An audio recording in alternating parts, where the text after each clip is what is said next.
Have a warm welcome to all of you. आज हम लोग बायजूस के टॉप 10 क्वेश्चन का एनालिसिस करेंगे। तो आइए चलते हैं। पहला प्रश्न है, निम्नलिखित में से कौन सा देश एशिया का सबसे बड़ा लौह उत्पादक देश है? तो आंसर हो जाएगा चीन। चीन जो है एशिया का सबसे बड़ा लौह उत्पादक देश है। चीन एशिया का सबसे बड़ा लौह उत्पादक देश है। चीन के बाद भारत एशिया का दूसरा सबसे बड़ा लौह उत्पादक देश है, यानी कि चीन पहला है और भारत लौह उत्पादन में दूसरे स्थान पे है। थर्ड नंबर पॉइंट बोल रहा है, भारत में लौह अयस्क का कुल भंडार लगभग 21 बिलियन टन है। चौथा पॉइंट है, चीन में लौह अयस्क का कुल भंडार लगभग 70 बिलियन टन है। नेक्स्ट क्वेश्चन, कौन सा प्रतीक प्रतिरोध का प्रतिनिधित्व करता है? तो आंसर इसका हो जाएगा ओम। ओम जो है वो प्रतिरोध का प्रतिनिधित्व करता है, ये एक प्रतीक है ओम। तो आइए इसके सॉल्यूशन पे चलते हैं। प्रतिरोध की माप की इकाई के लिए एसआई प्रतीक का प्रतिनिधित्व करता है। प्रतिरोध की जो माप होती है उसके लिए जो एसआई प्रतीक होता है उसके लिए ओम प्रतिनिधित्व करता है। इसका नाम जर्मन भौतिक वैज्ञानिक जॉर्ज साइमन ओम के नाम पे इस प्रतीक का नाम ओम रखा गया था। प्रतिरोध किसी सामग्री में विद्युत प्रवाह का विरोध करने की क्षमता है। तार का प्रतिरोध इसकी लंबाई के सीधे अनुपातिक है और इसके पार के अनुभागीय क्षेत्र के विपरीत अनुपातिक है। आइए नेक्स्ट प्रश्न में चलते हैं। नेक्स्ट प्रश्न हमारा है, निम्न में से कौन सा पदार्थ कोशिका भित्ति को कठोरता प्रदान करता है? तो इसका ऑप्शन है लिग्निन, जाइलम, चिटिन या स्टार्च। तो इसका आंसर हो जाएगा लिग्निन। लिग्निन जो है ये एक ऐसा पदार्थ है जो कोशिका भित्ति को कठोरता प्रदान करता है। आइए सॉल्यूशन पे।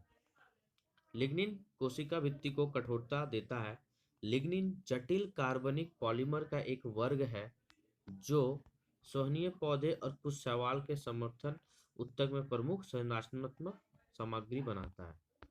तो लिग्निन क्या है? एक जटिल कार्बनिक पॉलीमर का एक वर्ग है जो संवहनीय पौधे और कुछ शैवाल के समर्थन ऊतकों में प्रमुख संरचनात्मक सामग्री बनाता है। नेक्स्ट पॉइंट है हमारा कि लिग्निन कोशिका भित्ति के गठन में विशेष रूप से महत्वपूर्ण है, विशेष रूप से लकड़ी छाल में, क्योंकि ये कठोरता प्रदान करते हैं और आसानी से सड़ते नहीं है। आइए नेक्स्ट प्रश्न पे चलते हैं। नेक्स्ट क्वेश्चन हमारा है, वनस्पति घी, शराब और अमोनिया के निर्माण में किस गैस का उपयोग किया जाता है? ऑप्शन है ऑक्सीजन, हाइड्रोजन, प्रोपेन या ऑर्गन। तो हमारा सही आंसर हो जाएगा हाइड्रोजन। वनस्पति घी, शराब और अमोनिया के निर्माण में हम लोग हाइड्रोजन गैस का निर्माण करते हैं। आइए सॉल्यूशन क्या बोल रहा है? सॉल्यूशन बोल रहा है कि हाइड्रोजन गैस का उपयोग वनस्पति घी, शराब और अमोनिया के निर्माण में किया जाता है। सेकंड पॉइंट है, वनस्पति घी का निर्माण वनस्पति या बीज के तेल में होता है जिसे हाइड्रोजनीकरण कहते हैं। थर्ड पॉइंट हमारा है, त्वरित और आसान हाइड्रोजनीकरण के लिए उत्प्रेरक जैसे निकेल, फास्फोरस आदि का उपयोग किया जाता है। नेक्स्ट पॉइंट है, ऑर्गन पृथ्वी के वायुमंडल में तीसरा सबसे प्रचुर गैस है। और लास्ट पॉइंट हमारा है, आमतौर पर दुनिया भर में उत्पादित हाइड्रोजन का लगभग 55% अमोनिया संश्लेषण के लिए, 25% रिफाइनरी और लगभग 10% मेथनॉल उत्पादन के लिए उपयोग किया जाता है। नेक्स्ट क्वेश्चन पे आते हैं। नेक्स्ट प्रश्न हमारा है, निम्नलिखित में से कौन सा तत्व हड्डियों में नहीं होता है? ऑप्शन हमारा है कैल्शियम, कार्बन, आयरन और फास्फोरस। तो इसका सही आंसर हो जाएगा आयरन यानी कि लोहा। मानव हड्डी में कैल्शियम, कार्बन और फास्फोरस होते हैं पर आयरन नहीं होता है हड्डी में। याद रखिएगा, हड्डी पूरी तरह से कैल्शियम से नहीं बनी होती है, बल्कि इसमें चोट्रोइट्रिन सल्फेट और हाइड्रोक्सी पेट्राइट का मिश्रण होता है। चोट्रोइट्रिन सल्फेट और हाइड्रोक्सी पेट्राइट का मिश्रण होता है। इसमें क्या होता है, हाइड्रोक्सी पाइटाइट 39.8%, कैल्शियम 41.4%, ऑक्सीजन 18.5% और फास्फोरस जो है वो 0.2% हाइड्रोजन द्रव्यमान से बना हुआ होता है। चोडोट्रिन सल्फेट एक शर्करा है जो मुख्य रूप से ऑक्सीजन और कार्बन से बना हुआ है। तो हम लोग को पता चल गया कि इसमें क्या नहीं पाया जाता है। तो इसमें आपका आयरन नहीं मिलता है। ठीक है, आइए नेक्स्ट प्रश्न पे आते हैं हम लोग। नेक्स्ट, ये तो आप देख लिया आयरन इसमें नहीं मिलता। नेक्स्ट प्रश्न हमारा है, परमाणु संख्या की खोज किसने की थी? परमाणु संख्या, परमाणु संख्या की खोज की थी हेनरी मोसले ने। ऑप्शन में आपका देखिए हेनरी बेकुलर भी है, हेनरी मोसले है, फ्रेडरिक हंड है और मैडम क्यूरी है। तो हेनरी मोसले यानी कि एटॉमिक नंबर की खोज किसने की थी? एटॉमिक नंबर की खोज की थी हेनरी मोसले ने। ठीक है, याद रखिएगा, एटॉमिक नंबर की खोज की थी हेनरी मोसले ने। सॉल्यूशन पे आते हैं। परमाणु संख्या एक प्रोटॉन में, परमाणु में प्रोटॉन की संख्या है। परमाणु संख्या को हम लोग क्या कहते हैं? एक प्रोटॉन की संख्या भी कहते हैं या इलेक्ट्रॉन की संख्या भी कहते हैं। ठीक है, पर इलेक्ट्रॉनिक विन्यास में हम लोग क्या करते हैं, परमाणु संख्या को इलेक्ट्रॉन की संख्या नहीं कह सकते। तो नॉर्मली हम लोग परमाणु संख्या को हमेशा ही प्रोटॉन की संख्या बोल सकते हैं। सेकंड पॉइंट है, सबसे पहले हेनरी मोसले ने परमाणु संख्या की खोज की थी। तो सबसे पहले परमाणु संख्या खोज किसने की थी? हेनरी मोसले ने। परमाणु संख्या विशिष्ट रूप से इसके रासायनिक तत्व की पहचान करती है।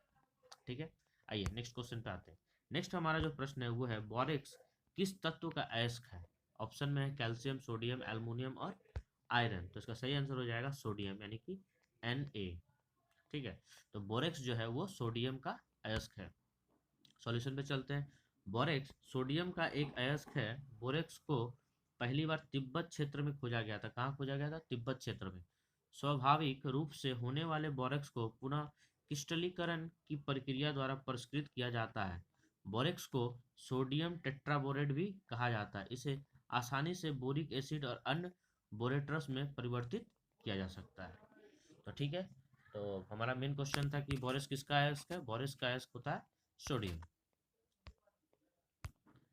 चलिए नेक्स्ट क्वेश्चन पे आते हैं। निम्नलिखित में से किस विटामिन में कोबाल्ट पाया जाता है? ठीक है, तो विटामिन किसमें हम लोग को कोबाल्ट मिलता है? तो ऑप्शन में है B3, B6, B9, B12। तो विटामिन B12 में कोबाल्ट पाया जाता है। किसमें पाया जाता है? B12 में। आइए सॉल्यूशन पे। कोबाल्ट विटामिन B12 में पाया जाता है। यह एक अवस्थान्तर धातु है जो कि चमकदार होता है। B12 क्या होता है? चमकदार होता है, और ये बिजली का संचालन भी करता है। विटामिन B12 सबसे बड़ा और सबसे संरचनात्मक रूप से जटिल विटामिन भी है। ठीक है, नेक्स्ट प्रश्न चलते हैं। नेक्स्ट हमारा प्रश्न है, एक निश्चित स्तर से ऊपर की वस्तु की ऊंचाई को मापने हेतु निम्नलिखित में से किस उपकरण का उपयोग किया जाता है? ऑप्शन है बायोमीटर यानी कि एरोमीटर, वायु वेग मापी यानी कि एनीमोमीटर, तुंगता मापी यानी ऑल्टीमीटर, या श्रव्यता मापी यानी ऑडियोमीटर। तो हमारा करेक्ट आंसर हो जाएगा तुंगता मापी यानी कि ऑल्टीमीटर। ऑल्टीमीटर से वस्तु की ऊंचाई को मापने हेतु इस उपकरण का प्रयोग किया जाता है। तो सॉल्यूशन हमारा बोल रहा है कि वायु मापी यानी कि एरोमीटर क्या होता है? इसका उपयोग वायु के घनत्व, घनत्व यानी डेंसिटी मापने के लिए किया जाता है। नेक्स्ट हमारा बोल रहा है वायु वेग मापी यानी एनीमोमीटर। इसका उपयोग हवा की गति और दिशा यानी कि हवा की स्पीड कितनी और किस डायरेक्शन में जा रहा है, इसके लिए हम लोग एनीमोमीटर का उपयोग करते हैं। तुंगता मापी यानी कि ऑल्टीमीटर, जो हमारा क्वेश्चन का सही आंसर है, इसका उपयोग किसी वस्तु की ऊंचाई को एक निश्चित स्तर के ऊपर मापने के लिए किया जाता है। तो ये हमारा करेक्ट आंसर है। और श्रव्यता मापी यानी कि ऑडियोमीटर क्या होता है? इसका उपयोग श्रवण यानी कि सुनने के लिए तीक्ष्णता के मूल्यांकन के लिए किया जाता है कि कितनी फ्रीक्वेंसी है, या हम लोग सुनने के लिए ऑडियोमीटर का उपयोग करते हैं। तो हमारा करेक्ट आंसर हो जाएगा क्या? तुंगता मापी यानी कि ऑल्टीमीटर। नेक्स्ट प्रश्न पे आते हैं। नेक्स्ट हमारा प्रश्न है, परमाणु खनिज अन्वेषण और अनुसंधान निर्देशालय का मुख्यालय कहाँ स्थित है? तो ऑप्शन है नई दिल्ली, कोलकाता, हैदराबाद या बेंगलुरु। तो हमारा आंसर करेक्ट हो जाएगा हैदराबाद। हैदराबाद जो कि तेलंगाना की वर्तमान में राजधानी भी है। तो परमाणु खनिज अन्वेषण और अनुसंधान निर्देशालय का मुख्यालय हैदराबाद में स्थित है। सॉल्यूशन पे चलते हैं। सॉल्यूशन हमारा बोल रहा है कि परमाणु खनिज अन्वेषण और अनुसंधान निर्देशालय का मुख्यालय हैदराबाद में स्थित है। इसकी स्थापना 29 जुलाई 1949 को दिल्ली के मुख्यालय में के साथ दुर्लभ खनिज सर्वेक्षण इकाई के रूप में की गई थी। तो इसकी स्थापना कब हुई थी? 29 जुलाई 1949 को। यह परमाणु आयोग के तहत अनुसंधान और विकास संगठन के रूप में कार्य करता है। ठीक है, तो आज के लिए यही रहा टॉप 10 क्वेश्चन। होप आप सभी को पसंद आएगा, और भी इस तरह के वीडियो के लिए चैनल के साथ बने रहिए। Thank you very much.